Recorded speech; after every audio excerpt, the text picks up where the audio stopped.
स्टुडिओमध्ये. नवरात्रीचा आज दुसरा दिवस. रंग पांढरा.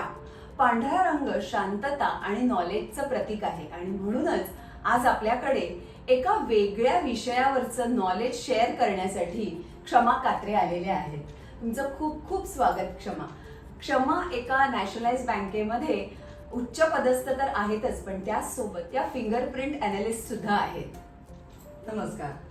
सगळ्यात प्रथम फिंगरप्रिंट अॅनालिसिस या विषयामध्ये इंटरेस्ट दाखवून आणि त्याच्याबद्दल अधिक माहिती घेण्यासाठी तुम्ही मला इथे इंट्रोड्यूस केलं, तुम्ही मला इथे बोलवलं, त्यासाठी खूप खूप आभार. Thank you so much. It's my pleasure. कारण हा विषयच थोडा वेगळा आहे, त्याच्यामुळे मला असं हवं होतं की खूप जणांना कदाचित फिंगरप्रिंट अॅनालिसिस किंवा डर्मेटोग्लिफिक्स काय असतं हे माहिती नाहीये. इनफॅक्ट मला सुद्धा फक्त डर्मेटोग्लिफिक्स हा विषय माहिती झाला, तो माझ्या मुलीसाठी आम्ही केलं म्हणून. पण डर्मेटोग्लिफिक्स आणि फिंगरप्रिंट अॅनालिसिस हे सेम आहे का त्याच्यापेक्षाही वेगळं आहे काही? चांगला प्रश्न विचारला.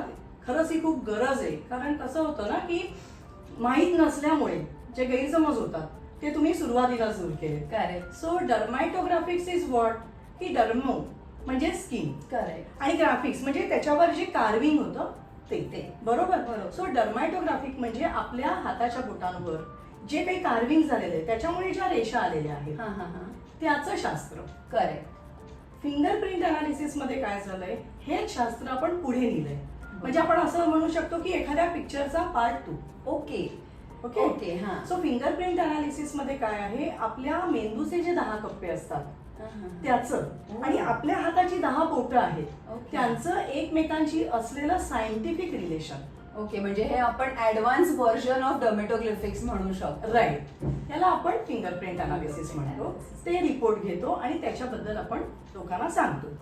आता तुम्ही असं विचारलं की डर्मॅटोग्राफिक आणि फिंगरप्रिंट अनालिसिस याच्यातला फरक. बरोबर. त्याच्यात मला हे सांगायला आवडेल की आपण ऍप्टिट्यूड टेस्ट करतो किंवा आयक्यू टेस्ट करतो, त्याच्यामध्ये काय होतं की आपण काहीतरी आउटपुट देतो किंवा त्यांनी जे मागितलेत प्रश्न, त्यांचे जे प्रश्न असतात, क्वेश्चनेअर असतात, त्याच्यात त्यांनी आपल्याला काही ऑप्शन्स दिलेले असतात आणि आपण त्यातला एक ऑप्शन चूज करतो. म्हणजे त्यावेळची आपली जी मानसिकता असते त्या प्रकारे आपण ते उत्तर देतो. ऍब्सोल्युटली. सो आपल्या त्यावेळच्या मानसिकतेनुसार आपण उत्तरं देतो. म्हणजेच याच्यामध्ये काय होतं की हीच टेस्ट जर आपण पुन्हा केली काही दिवसांनी म्हणा, काही वर्षांनी म्हणा, तर त्यावेळेला आपली जी मानसिकता असते त्याचप्रमाणे आपण उत्तर देणार. हो, म्हणजे answer can be change. Answer can be change. So आपण असं म्हणू शकत नाही की हे चूक आहे किंवा हे बरोबर आहे. आपण जे त्यांना इनपुट दिलेलं आहे त्याप्रमाणे तो रिपोर्ट बनतो. त्यामुळे काय होतं ना की ते जे अनालिसिस आलेलं असतं ते 100% परफेक्ट असेलच असं नाही. सेम वे सगळ्यांना माहितीये की आपण भविष्य बघतो. हो. सो असं होऊ शकतं कधी कधी की अरे आपण भविष्य दाखवलं, हे ज्योतिषी पत्रिका दाखवले, हात दाखवलं, कुठल्याही पद्धतीने ज्यांची जशी जशी काय म्हणतो आपण त्याला इच्छा असेल किंवा जसा विश्वास असेल बरोबर त्याप्रमाणे आपण ते ज्योतिषांना दाखवतो. तर ज्योतिषी चुकीचं सांगतात का? नाही. पण बरेच जण असाही अनुभव आलेला असतो की अरे ह्यांनी मला जे सांगितलं त्याप्रमाणे घडलेलं, किंवा हे जे नाही सांगतात ते घडतंय, तर असं का? तर त्याच्यात कसं असतं की आपण त्या ज्योतिषाला काय दिलेले असतात इनपुट, जन्म तारीख, जन्म वेळ, वार. करेक्ट. आता यातला वार आणि जन्म तारीख बदलते का? नाही. पण जन्म वेळ जी असते ती ज्यांनी ज्या पद्धतीने नोंद केलेली असते त्या पद्धतीने आपण त्या ज्योतिषाला देतो. जे त्यांना माहिती नसतं ती चेंज असू शकते, त्याच्यात काही फरक असू शकतो. माझा कट्टामध्ये शरद उपाध्यायांनी असं सांगितलंय की एखाद्या व्यक्तीच्या जन्मवेळेत जर 24 सेकंदाचा फरक आला तर त्या व्यक्तीचं भविष्य जे आहे ते 24 तासांनी म्हणजे 1 दिवसाने बदलतं. हो, 24 सेकंद एवढा इम्पॅक्ट करतो. एवढं इम्पॅक्ट करतं. म्हणजे ते अॅक्युरेट नसतं का? असतं. असतं. पण तिथे आपण जे वेळेचं इनपुट दिलेलं असतं ना ते चुकीचं दिलेलं असल्यामुळे तिथे गोंधळ होऊ शकतो. फिंगरप्रिंट अनालिसिस मध्ये असं काहीच नसतं. ही आमचं एक युएसपी म्हणू शकतो आपण. फिंगरप्रिंट अनालिसिस एक युएसपी काय आहे की आपण इथे फक्त आपल्या हाताचे बोटांचे रादर प्रिंट्स देतो. हे प्रिंट्स कधी तयार होतात माहितीये? हे प्रिंट्स जेव्हा बाळ आईच्या पोटात असतं तेव्हा आईच्या पोटातलं फ्लुइड आणि बाळाचा मेंदू याच्यामध्ये जे घर्षण होतं त्याच्याने हे जे निर्माण होतात प्रिंट्स तयार होतात. हा ते बाळाच्या जन्मापासून किंवा कुठल्याही व्यक्तीच्या जन्मापासून त्या व्यक्तीच्या मृत्यूपर्यंत ते Same प्रिंट्स असतात. सेम असतात. ते कधीही बदलत नाही. तर हे जसं युएसपी म्हणते मी, हा. सेम वे हे युनिक असतात. Correct. हे कुणाचेही बदलत नाही. त्यामुळेच हा जो आपण रिपोर्ट बनवतो आणि त्याच्यावर जे काउन्सिलिंग देतो हम्म. त्याच्यात कधीही फरक येत नाही. Change. याच्यात 100% ॲक्युरसी असते. अच्छा, आता तुम्ही म्हणालात की कन्सल्टिंग करता, तर कन्सल्टिंग किंवा काउन्सिलिंग करता म्हणजे त्याच्या काही सेटिंग्स असतात का? पहिल्यांदा तुम्ही, आता आपण डॉक्टरकडे पण सायकाट्रिस्टकडे वगैरे जातो तेव्हा आपल्याला त्यांच्या सेटिंग्स घ्यायला लागतात, तर तशाच तुमच्या काही सेटिंग्स वगैरे असतात का? नाही, याच्यात आपलं एकच सेटिंग असतं. आता जसं मी ते युएसपी सांगितलं तसं अजून एक तुम्हाला ह्याच्यात मी आमचे कॅरेक्टरिस्टिक सांगेन किंवा हे विशेष आहे की किंवा विशेष गोष्ट ही आहे की एका सेटिंग मध्ये सगळं होऊन जातं. ओके. हा रिपोर्ट आमच्या हातात आला की ती व्यक्ती कशी आहे हे आम्ही सांगत नाही, तर अच्छा. ती व्यक्ती कशी असायला पाहिजे हे आम्ही सांगतो. त्यामुळे काय होतं, रिपोर्ट सांगत असताना असं वाटू शकतं की अरे हे बरोबर नाहीये किंवा अरे हे काहीतरी चुकतंय, मी अशी नाहीये किंवा मी असा नाहीये. तिथेच प्रॉब्लेम असतो जो आपल्याला माहिती नसतो. कारण फिंगरप्रिंट अनालिसिस हे एक एनर्जी सायन्स आहे, हो. ऍडव्हान्स सायन्स आहे. अच्छा. त्यामुळे त्याच्यामधून जे रिपोर्ट आलेले आहेत त्याच्यामध्ये जे आम्ही सांगतो ते तुमच्या लाईफ टाईम साठी सांगतो. सो जसं मी म्हटलं, जन्म झालेल्या बाळापासून 90+ असलेल्या व्यक्तीचं सुद्धा आपण करू शकतो. आणि सगळ्यात महत्वाचं जे डर्मॅटोग्राफिकने सांगितलं होतं की ते आपण मुलांच्या करिअरसाठी करत होतो. करेक्ट. हो, मी तर ते माझ्या लेकीच्या हा. करिअरच्या दृष्टीनेच ते डर्मेटोग्राफिक्स करून घेतलं करेक्ट. होतं. तर तेव्हा फक्त कसं होतं, आई वडील हे आपल्या मुलांच्या करिअरसाठी ते बघत होते. True. फिंगरप्रिंट अनालिसिस जे आहे ते आपली हेल्थ, आपली वेल्थ, रिलेशनशिप आणि करिअर हे या 4 पिलरवर काम करतं. ओके. सो तुम्ही कसे असायला पाहिजे आहेत या 4 स्तरावर हा, हा. हे आपण याच्यामध्ये सांगतो. तुम्ही एक एक्झाम्पल देऊ शकाल का की मी कशी असायला हवी आहे आणि मी कशी आहे ऍक्च्युली, हे तुम्ही डिफरन्शिएट कसं करता? म्हणजे हे डिफरन्शिएट म्हणजे असं असू शकतं की आपण लहानपणापासून आपल्यावर जे संस्कार झालेले असतात हा, हा. आपण त्याप्रमाणे वागत असतो. Correct. आपण ज्या घरी जन्माला येतो त्याच्यानंतर आपल्या आजूबाजूला जी माणसं वावरत असतात, आपले नातेवाईक असतील, त्या शाळेत गेला तर आपले फ्रेंड्स असतील, स्कूल फ्रेंड्स जसं म्हणतो तसं Surroundings मुळे आपण जसं- सराउंडिंग तसे आपण तयार झालेलो असतो. Correct, correct. पण ह्याच्यात एक फरक काय माहितीये ना, आम्ही जे सांगतो ना त्याला म्हणतात potentials. Okay. So there are 2 things, potentials and likings. Surrounding मुळे जे आपल्याला वाटतं की हा हे मला आवडतंय, दॅट इज अवर लाइकिंग. पण नॉट नेसेसरी ते आपलं पोटेन्शियल असेल. अच्छा. पोटेन्शियल ज्याच्यात असतं नॉट नेसेसरी ते आपलं लाइकिंग असू Liking असू शकेल. शकेल. त्यामुळे होतं काय, आपण आपल्या लाइकिंगला फॉलो करतो. Correct. आणि मग असं होऊ शकतं की आपण यश तर खेचून आणतो, हा. पण नुसतं यश मिळणं हे इम्पॉर्टंट आहे का? तर हम्म. नाही. त्या यशाच्या शिखरावर टिकून राहणं इज इम्पॉर्टंट. Correct. म्हणून आपल्याला काय करायला पाहिजे की आपल्याला आपलं पोटेन्शियल फॉलो करायला पाहिजे. लाइकिंगचं कसं असेल, तुम्हीच विचार करून बघा, तुम्ही जेव्हा लहान होतात हम्म. तेव्हा तुमच्या कदाचित आवडी वेगळ्या असू हो, शकतात. मला शिक्षिका व्हायचं होतं. राईट. आज तुम्हाला तसं वाटतंय का? नाही, आज मला नाही वाटत आहे की मला शिक्षिका व्हायचं. Right right. हा फरक असतो. कारण लाइकिंग जी आहेत ना ती चेंज होऊ Right. शकतात ती वयोमानाप्रमाणे, वयोमानानुसार circumstances Yes, ती नुसार. चेंज होत असतात. पोटेन्शियल तुमच्यात जे असतं ना ते कायम असतं. फिंगरप्रिंट अनालिसिस तुमच्यात काय पोटेन्शियल्स आहेत ते सांगतात. अच्छा. आणि त्याच्यामुळे आपण आपले नातेसंबंध सुधारू शकतो. त्याच्यामुळे आपण हेल्थकडे चांगलं लक्ष देऊ शकतो. Correct. कारण आम्ही हेल्थ रिलेटेड जे सांगतो त्याच्यामध्ये हे सांगतो की तुम्ही काय खायला पाहिजे, तुम्ही काय हो. खायला नकोय, तुम्ही कुठला व्यायाम करायला पाहिजे आणि कुठला व्यायाम करायला नकोय. हो. कारण आपण असं बघितलेलं आहे की जिम ट्रेनर आहे हा, हा. किंवा योगा टीचर आहे, जास्त करून आपण जिम ट्रेनरचं बघूया, किंवा वेट लिफ्टर नाही असतात. हा. आपण तर असं म्हणतो ना की अरे वेट लिफ्टर आहे, त्याला तर काय गरज आहे, तो तर स्वतःची खूप काळजी घेतोय. पण आपण असंही ऐकलंय की तो वेट लिफ्टर जेव्हा तो त्याची प्रॅक्टिस करत होता तिथेच Collapse झाला. एक्झॅक्टली. ते ह्यासाठी असतं की त्याच्यात त्याचं पोटेन्शियल नसतं, ते त्याचं लाइकिंग Liking असतं असतं. आणि म्हणून ते त्याला तिथे कंटिन्यू नाही करू देत. हे आपण सांगतो की तुम्ही काय करायला पाहिजे. पाहिजे. आणि हे सुद्धा आम्ही या 4 स्तरावर सांगतो की अच्छा. तुम्ही हेच करायला पाहिजे. आणि जर तुम्ही हे फॉलो केलं देन 100% रिझल्ट आहे अँड सक्सेस सक्सेस. वाव. आज आता तुम्हाला मी नवरात्रीच्या ह्या दिवसांमध्ये इथे इन्व्हाइट केलंय, तर बायकांसाठी तुम्ही बायकांच्या दृष्टीने हे डर्मेटोग्लिफिक्स कसं इम्पॉर्टंट आहे हे सांगू शकाल का? हो नक्कीच. ऍक्च्युली नवरात्रीसाठी हा जो उपक्रम चालू केलाय तुम्ही, तो खूप छान उपक्रम केलाय.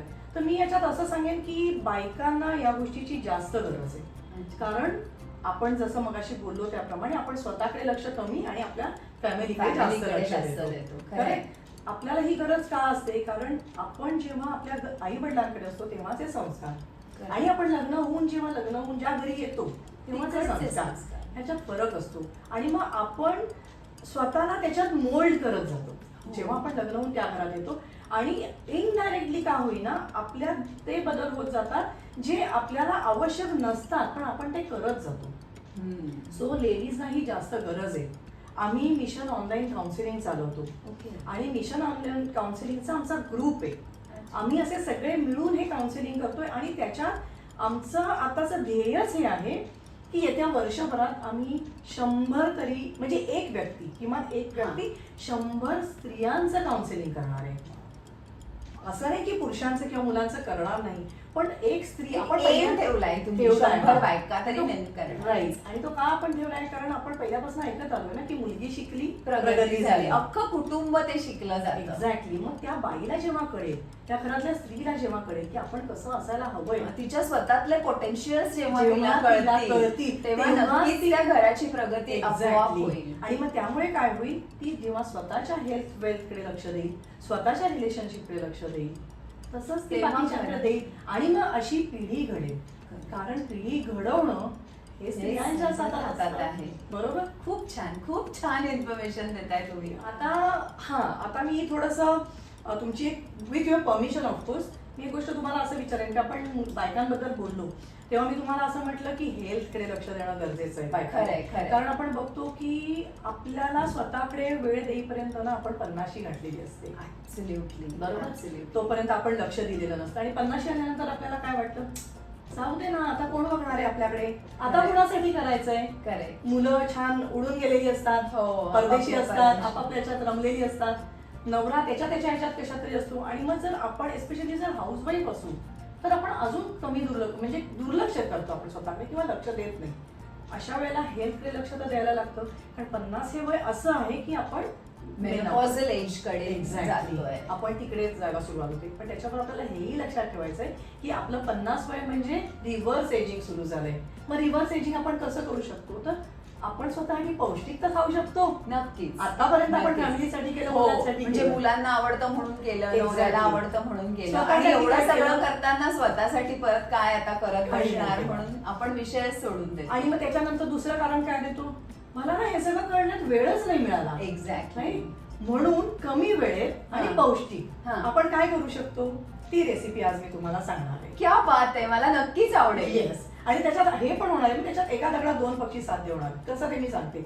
आपण आपल्या फॅमिलीसाठी भाजी बनवायची आणि ती भाजी बनवत असताना त्याच भाजीच्या इन्ग्रेडियंट्स मधून किंवा त्याच्यातूनच आपण आपल्यासाठी पौष्टिक बनवायचे, जे करायला आपल्याला हार्डली 5 मिनिटं लागतात. 5 मिनिटं तर आपण स्वतःसाठी देऊ शकतो. माझ्यासाठी हे खरोखरच तुम्ही सरप्राईज ठेवलेलं होतं.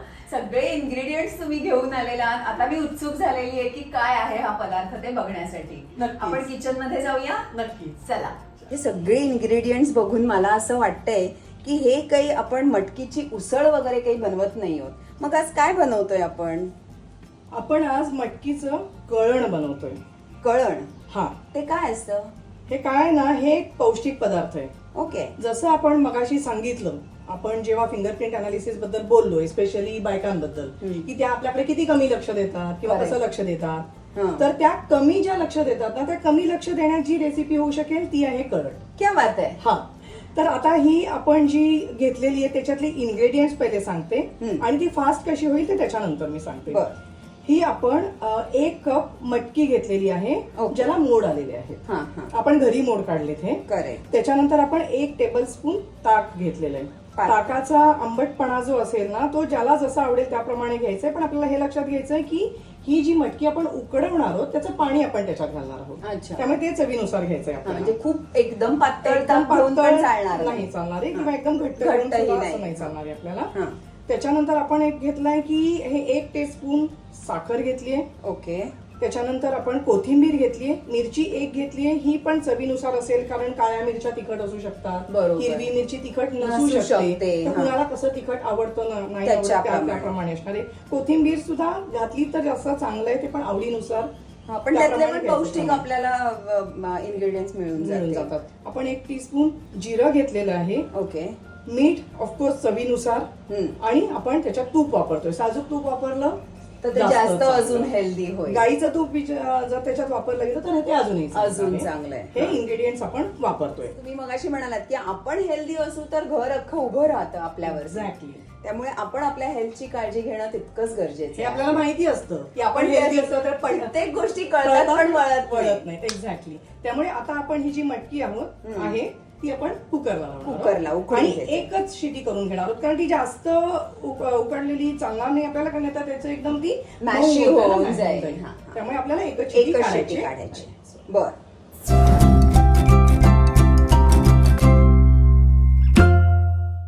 आणि ह्याच्यात पाणी किती घालायचं आपल्याला? त्याच्यात पाणी आपल्याला मटकी भिजेपर्यंतच घालायचं. तेवढंच. हा. ओके. आता आपण ही जी मटकी होती, जी मोड आलेली होती, ते आपण शिजवून घेतलेली आहे. एकच शिटी केलेली आहे आपण, आणि कुकर गार झाल्यानंतर आता आपण हे जे पाणी आहे ते गाळून घेतोय, ज्याचं आपल्याला कळण बनवायचंय. ओके.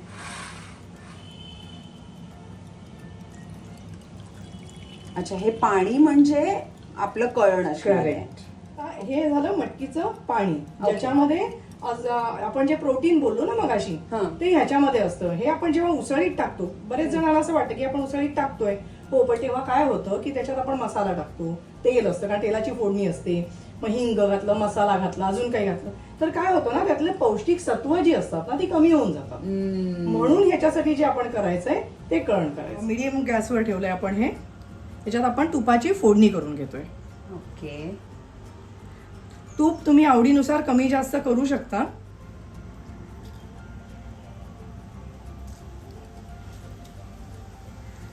ते आपण जिरं घातलंय. मी परतू जिरं? परतू.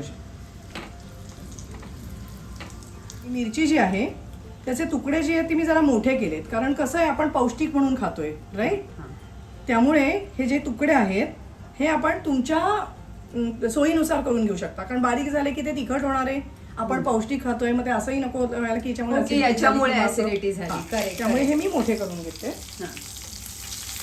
आणि आपण याच्यामध्ये आता जरा गॅस बंद करणार आहोत. ही मिरची गॅस बंद करायचा आहे, कारण आपल्याला ते मगाशी जे आपण मटकीचं उकळल्यानंतर जे पाणी होतं ते आपल्याला ह्याच्यात घालायचंय. पण ते अंगावर उडायला. आणि दुसरं म्हणजे आपल्याला हे लक्षात ठेवायचंय की ते घातल्यानंतर बाकीचे इन्ग्रेडियंट्स आहेत ते आपल्याला याच्यात घालायचे, पण हार्डली अर्धा मिनिट आपल्याला ते गरम करायचंय. हे उकळता कामा नये, कारण ते फाटतं. जशी ताकाची कढी फाटू शकते जास्त वेळ ठेवली तर, सेम वे हे फाटू शकतो. त्यामुळे आपण हे गॅस बंद करायचा आहे. चवीनुसार मीठ घालतोय आपण त्याच्यात, साखर पण चवीनुसार, मग अशी ते ताक घालतोय. अच्छा, ते पण असं धार सोडून घालायचंय. कारण काय होईल नाहीतर मग काय होईल, ते मिक्स प्रॉपर होणार नाही. आणि आता आपल्याला गॅस लावायचा आहे. ओके. आणि हा एकदम बारीक फ्लेमवर आपण ठेवतोय. आता आपण हे जे कळण बनवलंय त्याला फक्त अर्धा मिनिटं उकळून घेणार आहोत, आणि ते सुद्धा बारीक गॅसवर. आता मी हे सर्व करते. ओके. आणि सर्व केल्यानंतर मग त्याच्यात कोथिंबीर घालूया आपण. ओके. कोथिंबीरीने डेकोरेट करतोय आता आपण. येस. रेडी. म्हणजे आपण ह्याला एक प्रकारचं आपलं सूप म्हणू शकतो ना? सूप म्हणू शकतो, है ना? आधुनिक काळातलं सूप, आधुनिक काळातलं सूप, जुन्या काळातलं कळण. काहीतरी चव घेऊन बघू 5 मिनिटाची रेसिपी कशी झाली ती. मस्तच झालेली असणार. मला तो तूप जिऱ्याच्या वासानेच एकदम भूक चाळवली होती. आणि आता मी चव घेऊन बघते. एकदम सुपर. खरंच त्याच्यामध्ये त्या मटकीचा फ्लेवर पण उतरलेला आहे. आणि हे जाणवतंय की खरंच काहीतरी आपण पौष्टिक आणि चांगलं खातोय पितोय. जी आपल्याला गरज खूप आधीपासून होती. आणि हे करायला सुद्धा इतकं कठीण नाहीये. वाव, मस्त आहे, मस्त आहे.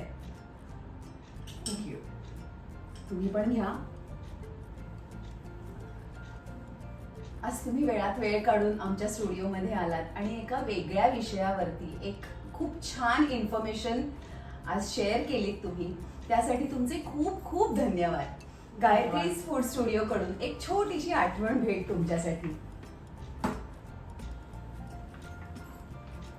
थँक्यू. आणि तुम्हाला सुद्धा जर क्षमा कात्रे यांना कॉन्टॅक्ट करायचं असेल फिंगरप्रिंट अनालिसिससाठी तर फोन नंबर डिस्क्रिप्शन बॉक्समध्ये मी देते आहे. जरूर फोन करा आणि त्यांच्या कन्सल्टिंगचा लाभ घ्या. थँक्यू.